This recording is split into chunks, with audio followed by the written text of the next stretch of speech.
तो क्या Donald Trump Iran में एक मास्टर स्ट्रोक खेलने गए थे और अपने करियर की सबसे बड़ी भूल कर बैठे? ऐसा लग रहा है कि इस जंग को लेकर उनका पूरा का पूरा हिसाब किताब ही गड़बड़ा गया है। देखिए, सोचा तो ये गया था कि ये वेनेजुएला जैसा कुछ होगा, एक छोटी तेज जंग और काम खत्म। लेकिन अब ये तो अफगानिस्तान बनता जा रहा है।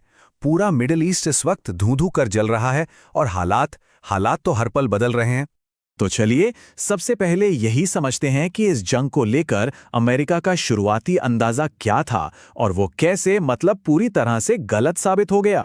देखिए, अमेरिका ने सोचा था कि ये एक तेज स्विफ्ट ऑपरेशन होगा, बस कुछ ही दिनों की लड़ाई होगी। पर अब देखिए, ये एक लंबा, खूनी और इतना महंगा संघर्ष बन गया है जिसका कोई अंत ही नजर नहीं आ रहा। एक तरफ ईरान है जो पीछे हटने को तैयारी नहीं है, और दूसरी तरफ अमेरिका जिसके अब पसीने छूट रहे हैं।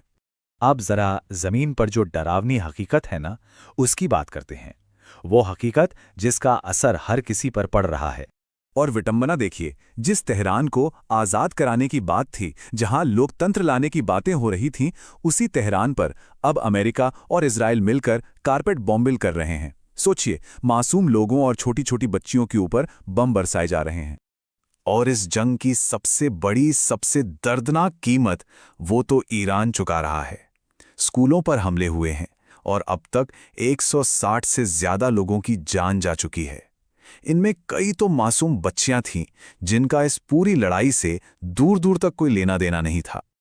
अच्छा, ऐसा नहीं है कि सिर्फ ईरान को नुकसान हो रहा है, अमेरिका को भी इसकी कीमत चुकानी पड़ रही है। उन्होंने माना है कि उनके कम से कम 6 सैनिक मारे गए हैं, और ये आंकड़ा तो अभी और भी बढ़ सकता है। और इससे भी बड़ी बात सुनिए, अमेरिका ने अपने लाखों नागरिकों से कहा है कि मिडल ईस्ट छोड़ दो, लेकिन उनकी सुरक्षा या मदद करने से साफ मना कर दिया है। तो अब लड़ाई इस बात पर आ टिकी है कि किसके हथियार पहले खत्म होंगे। ईरान दावा कर रहा है कि उनके पास महीनों तक दागने के लिए बैलिस्टिक मिसाइलें पड़ी हैं। दूसरी तरफ है अमेरिका, जिसके बेहद महंगे लाखों डॉलर के पेट्रियट इंटरसेप्टर मिसाइल वो बहुत तेजी से खत्म हो रहे हैं। और एक बहुत बड़ी मुश्किल ये है कि ईरान में कोई एक सेंट्रल कमांड है ही नहीं जिससे अमेरिका बात कर सके। ईरान के विदेश मंत्री ने खुद ये बात कही है कि उनकी सैन्य इकाइयां अभी कमान से बाहर हैं। तो सोचिए, अगर अमेरिका को सीज फायर करना भी हो तो बात किससे करेगा? कोई है ही नहीं बात करने के लिए। चलिए अब जरा युद्ध के मैदान से हटते हैं और उस राजनीतिक खेल को समझते हैं जो पर्दे के पीछे चल रहा है, जहां अमेरिका इस जंग के लिए लिटरली हर दिन एक नया बहाना बना रहा है। ये बहुत दिलचस्प है। अमेरिका में ही किसी को ठीक से नहीं पता कि ये जंग हो क्यों रही है।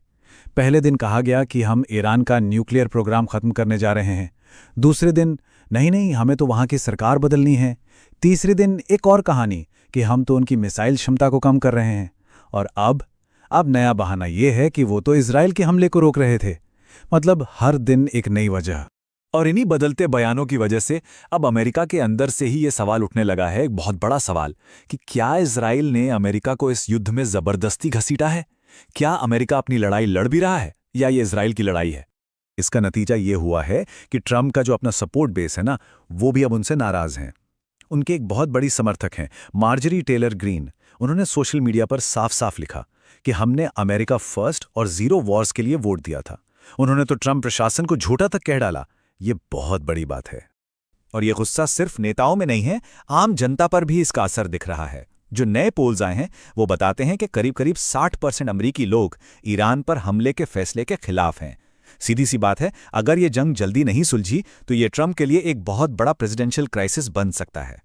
देखिए, ये मत समझिए कि ये सिर्फ एक रीजनल लड़ाई है। नहीं, इस जंग का असर पूरी दुनिया की इकोनॉमी पर पड़ रहा है। चलिए देखते हैं कैसे।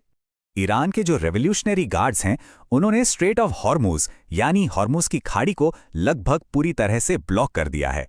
अब ये वो रास्ता है जहां से हर रोज 21 मिलियन बैरल तेल गुजरता है। आसान भाषा में कहें तो दुनिया की तेल की टोटी बंद की जा रही है। और इसका असर तो फौरन दिखने लगा है। ब्रेंट क्रूड ऑयल की कीमत पहले ही $80 प्रति बैरल तक पहुंच चुकी है, और एक्सपर्ट्स कह रहे हैं कि ये $150 तक भी जा सकती है। जरा सोचिए, कितना बड़ा उछाल है ये। अब आते हैं भारत पर। भारत के लिए ये एक डबल झटका हो सकता है। क्यों? क्योंकि हमारा 55% कच्चा तेल मिडल ईस्ट से ही आता है, और अब उसकी सप्लाई पर बहुत बड़ा खतरा मंडरा रहा है। तो अगर ये जंग लंबी खिंचती है तो इसका सीधा असर हम सब पर पड़ेगा। पेट्रोल डीजल के दाम बढ़ेंगे, उससे खाने पीने की चीज़ें महंगी होंगी, देश का व्यापार घाटा बढ़ेगा और रुपया और भी कमज़ोर होगा। मतलब एक चेन रिएक्शन शुरू हो जाएगा। तो अब हम आते हैं सबसे बड़े और सबसे ज़रूरी सवाल पर कि ये युद्ध खत्म कैसे होगा। अमेरिका इस वक्त खुद को एक ऐसे जाल में फंसा हुआ पा रहा है जहां से निकलने का कोई रास्ता ही नहीं दिख रहा है। देखिए, प्रॉब्लम क्या क्या है। एक, अमेरिका के पास कोई एग्जिट स्ट्रेटेजी नहीं है। दो, जैसा हमने पहले बात की, ईरान में बात करने के लिए कोई सेंट्रल कमांड नहीं है। और तीन, ईरान इस लड़ाई को इस एटीट्यूड से लड़ रहा है कि अब हमारे पास खोने के लिए कुछ नहीं बचा। और ये अमेरिका के लिए सबसे बड़ी चुनौती है। और आखिर में एक सीधी सी बात है, एक ऐसा देश जो जख्मी है, जिसे अपमानित किया गया है, वो भला बातचीत की टेबल पर क्यों आएगा? जब तक उसके पास मिसाइलें दागने की ताकत है, जब तक वो दूसरों को नुकसान पहुंचा सकता है, उसके पास कोई वजह ही नहीं है कोई समझौता करने की, क्योंकि उसके पास सब खोने के लिए कुछ बचा ही नहीं है। तो अमेरिका ने जंग का दरवाजा तो बड़े आराम से खोल दिया, लेकिन अब वो उसे बंद नहीं कर पा रहा है और इसकी कीमत पूरी दुनिया चुका रही है। सवाल अब यही है कि इस संकट का, इस आग का अंत क्या होगा।